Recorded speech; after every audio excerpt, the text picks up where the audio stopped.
कई वाकयात हैं दुनिया में अंजाम के, कई वाकयात ऐसे हैं जिनसे पता चलता है कि अल्लाह ताला ने माँ बाप की नाफरमानी करने वालों को दुनिया में ही अंजाम पे पहुंचाया है। बहुत से वाकयात हैं। इसीलिए माँ बाप की नाफरमानी, माँ बाप को नाराज करने से पहले सोच लीजिए, अगर किसी के माँ बाप नाराज हों, अभी इसी वक्त फौरन वक्त है, माँ बाप जिंदा है, टाइम है, माँ बाप से माफी मांग लें।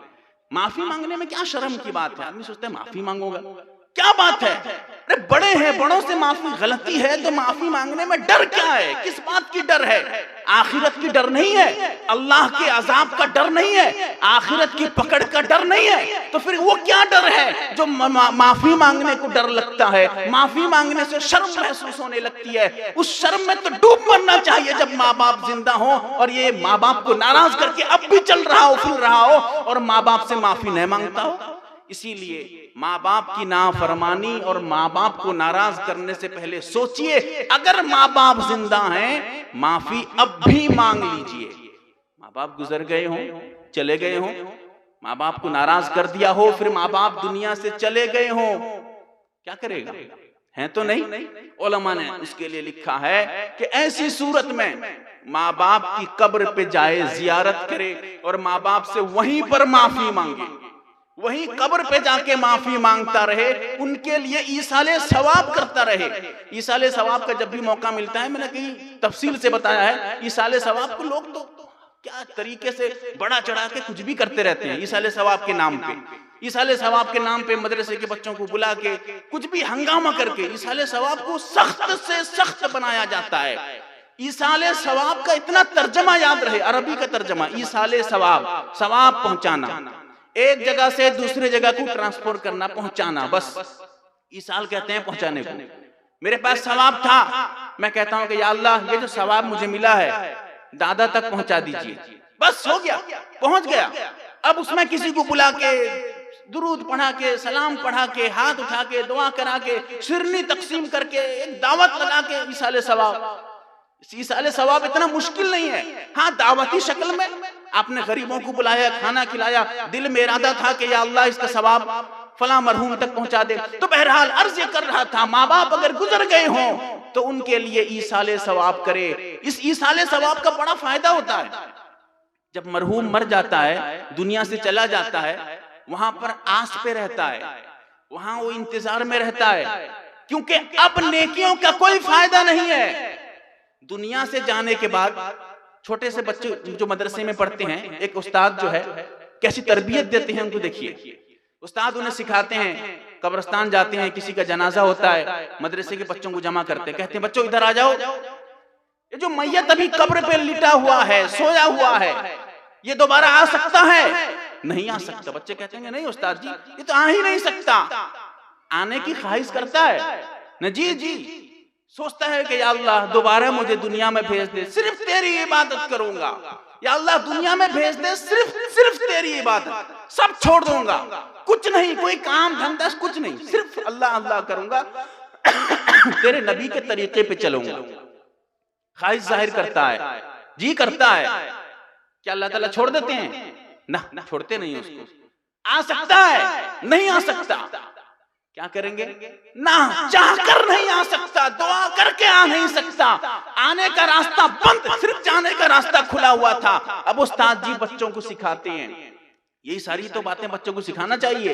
बच्चों को सिखाएंगे तो गलत नजरियात सिखाते हैं। अब उस्ताद जी कहते हैं कि देखिए ये मैयत चाहकर भी वापस आ नहीं सकता, लेकिन हमारी खुशकिस्मती है, हमारे लिए अल्लाह का एहसान है कि हम इस मैयत तक पहुंचकर, इस कब्र तक पहुंचकर, इस कब्रिस्तान से वापस जाते हैं, फिर भी हम गुनाह पे लग जाते हैं। इसीलिए हम वो खुशकिस्मत इंसान हैं जो इस जगह आने के बाद भी दोबारा अपने घर जा सकते हैं। इसीलिए अगर हमसे गुनाह हो गया, आज से तौबा कर लीजिए। अगर हमसे खताएं हुई हैं, आज अभी से अल्लाह से माफी मांग लीजिए, क्योंकि हमें मौका मिल रहा है, लेकिन मरने के बाद खत्म है, कोई मौका नहीं मिलने वाला। मौके की तलाश करते रहिए, अल्लाह से गिड़गिड़ाते रहिए, फिर भी वो मौका आपको नहीं मिलेगा। मौके का वक्त मौत पर खत्म। इसीलिए माँ बाप नाराज हो, मौका है, वक्त है, अभी भी माँ बाप से माफी मांग ले, शर्म हया छोड़ दे, दुनिया वालों को छोड़ दे, दोस्ती यारी छोड़ दे, कौन क्या कहता है, लेकिन माँ बाप नाराज हो फौरन माफी मांगे, वक्त है। तो अर्ज ये कर रहा था ईसाले सवाब करे। अब ईसाले सवाब वालिदैन के लिए बहुत आसान है, जब भी कुरान की तिलावत करे ईसाले सवाब करे। बच्चों की तरबियत, हमने कहा कि बच्चों की तरबियत बचपन से करेंगे तो बहुत फायदा होगा। अगर आपने बच्चों की तरबियत नहीं की, मरने के बाद भी काम नहीं आएंगे। मरने के बाद आपसे इबादत करने की तौफीक छीन ली जाती है, आप इबादत नहीं कर सकते, नमाज नहीं पढ़ सकते, कोई सवाब आपको मिलने वाला नहीं है। चंद सवाब ऐसे हैं जो बाद में मिलते हैं, लेकिन आप चाहकर आपके इख्तियार में नहीं रहेगा।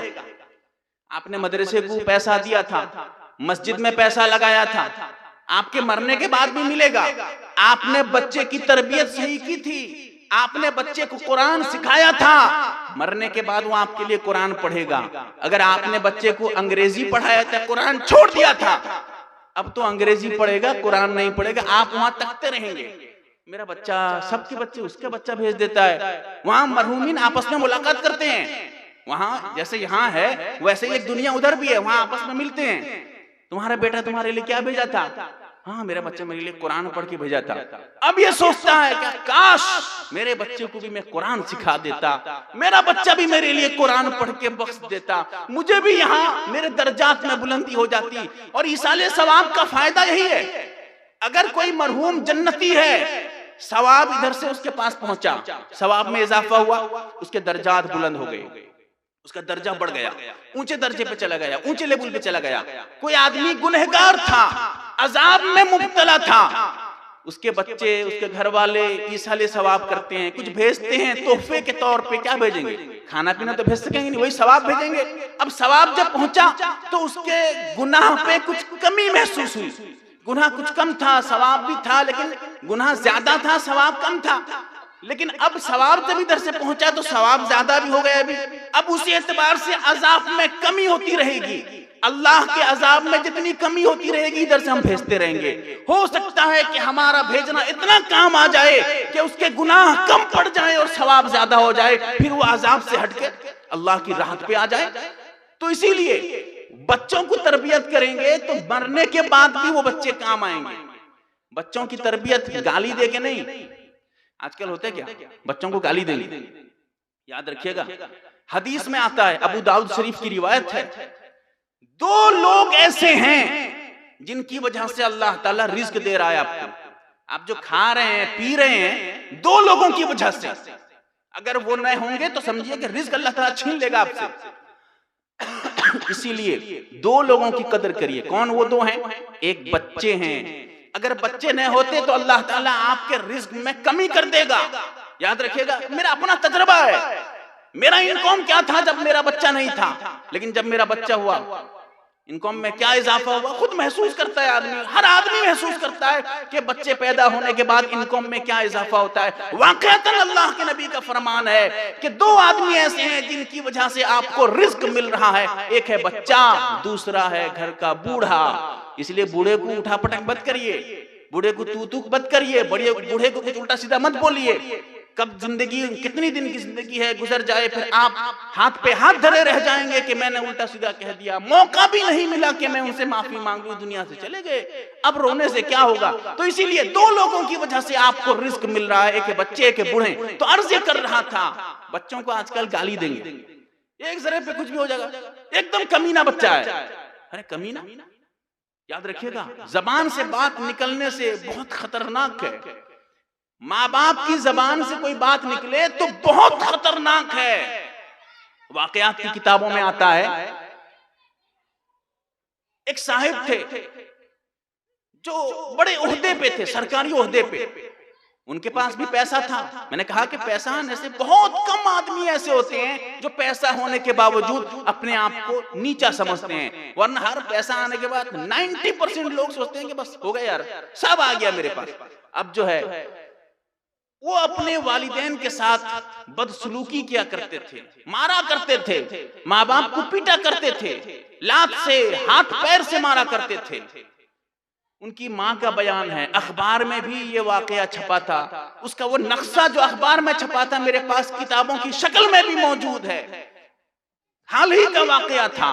और उनकी माँ अपना खुद बयान करती है, कहते हैं कि लोग वाकयात की किताबों में आता है कि ट्रेन की पटरी पे चढ़ने वाले थे। आजकल तो ट्रेन का सब सिस्टम हो गया, वरना पहले जमाने में बहुत कम जगह ऐसी थी जो आदमी ऊपर जगह पे आराम से ट्रेन पर चढ़ जाता, वरना पटरी का जो सिस्टम था वो जिसे स्टेशन बनता है, अभी तो हर जगह बन गया, बहुत कम जगह ऐसी है, अभी भी है। जब हम देवबंद के सफर पे लंबे लंबे सफर पे होते थे तो उस वक्त भी देखते थे बहुत से स्टेशन ऐसे होते थे जहां पर कोई पक्का चीज नहीं है, ऐसे ही मिट्टी है, बस हाथ में चढ़ के जगह ट्रेन के ऊपर चढ़ेंगे।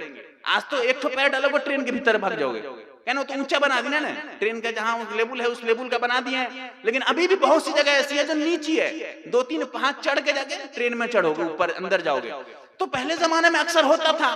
तो वो जो है सरकारी मुलाजिम थे, वो ट्रेन पे चढ़ रहे थे, तो ट्रेन चलना, भीड़ थी, एक एक आदमी अंदर जा रहे थे। इनकी जब बारी आई तो ये तो बूढ़े आदमी थे, जो है इतनी ताकत नहीं थी।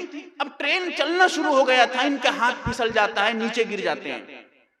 अब गिरने के बाद शोर होता है, चारों तरफ से शोर होता है, ट्रेन को रोक दिया जाता है। अब लोग उतर के देखते हैं कि ये नीचे गिर गए हैं और उनका दोनों हाथ और दोनों पैर कट गया है। गला कट जाने से आदमी मर जाते हैं, हाथ पैर कटने के बाद भी बहुत से आदमी जिंदा रहते हैं, बहुत से आदमी। गूगल पर सर्च करके देखिए, कई आदमी ऐसे मिलेंगे जो हाथ पैर दोनों कटे फिर भी जिंदा हैं। गर्दन, बहरहाल वाकई मौजू बदल जाएगा। तो अर्ज कर रहा था, उनका हाथ और पैर दोनों कट जाता है। अब वो उसी हालत में रोने लगते हैं। किताबों में आता है कि उसी हालत में रोते हैं। ऐसी हालत में आदमी रोगा, चीखेगा, पूरा चिल्लागा, लेकिन उनके आंसू आने लगते हैं, रोते हैं। एक दूसरे किस्म की एक दूसरे हिसाब का रोना कि लोग सोचते हैं कि तो चीखना चाहिए, चिल्लाना चाहिए, ये तो है नॉर्मल है, लेकिन ये रो रहे हैं किसी और अंदाज का। और ये कहने लगते हैं कि भाइयों, मेरा तो हाथ पैर कट गया, लेकिन माँ बाप की नाफरमानी मत करिए कभी। लोग कहते हैं कि क्या बात है, ये हालत में ये तो दम निकलने वाला है, ये इस हालत में माँ बाप की नाफरमानी कहां से लाके जोड़ रहे हैं, क्या बात है। अब जो अखबार में आया था, खुलासा ये था कि जब उनकी माँ से राब्ता किया जाता है, माँ कहती है कि वो मारा करता था हम दोनों को, वालिदैन को, बूढ़े हो गए थे। आजकल आदमी कमजोर पे ही ज्यादा हक जमाएगा, कमजोर पे ही जुल्म करेगा, जानता है बीवी पास इतनी ताकत नहीं है, बीवी औरत है, उसी को ही मारेगा। भाई जा पहलवान को मार के आ देखेंगे, किसी और ताकतवर को, तुझसे जो ताकत वाला है उसको मार के आना, उससे ताकत वाला जहां आगा देखेगा, अरे भाई माफ कर दो, भूल हो गया, लड़ेगा नहीं, लेकिन हाँ कमजोर रहेगा, भीड़ जाएगा उसको। और अक्सर आदमी देखेंगे जब भी लड़ाई होगा उसमें एक तरफ इधर भाग जाएंगे और दूसरे आदमी उधर भाग जाएंगे, बीच में खत्म करने वाला, उस लड़ाई को सॉल्व करने वाले बहुत कम होंगे। बहुत कम ऐसे आदमी हैं जो लड़ाई को खत्म करना चाहते हैं, वरना कुछ गिरोह 10-20 आदमी उधर उसका सपोर्ट, 10-20 आदमी इधर का सपोर्ट, बस लड़ाई बढ़ा, कोई खत्म करने का सोचेगा नहीं। लेकिन अल्लाह के नबी का फरमान है, लड़ाई को खत्म करने का सवाब, मौजू बदलेगा, वरना इस मौजू पे तफसील से कलाम कर सकता था कि आदमी अगर लड़ाई को खत्म करे कितना सवाब मिलता है। इसीलिए अर्ज कर रहा था, उनकी वालिदा से राब्ता किया जाता है, कहते हैं कि मारने लगते थे, हम दोनों को पीटते थे, और मेरी जबान से उस आलम में जब मार रहे थे बर्दाश्त नहीं हुआ, तो मेरी जबान से ये बात निकल गई, फिसल गई कि या अल्लाह, ये मारता है पीटता है, इसके हाथ पैर को काट दे। बस अल्लाह ताला ये अंजाम उसका पहुंचा दिया, हाथ पैर दोनों कट गए। माँ कहती है कि कसम खुदा की, दिल से ये बात नहीं निकली थी, बच्चा मेरा मारता था, फिर भी मैं ये दिल से नहीं चाहती थी कि उसका हाथ पैर कट जाए, बस बेसाख्ता बेचाहे मेरी जबान से ये बात निकल गई थी, अल्लाह ताला कबूल कर लिया।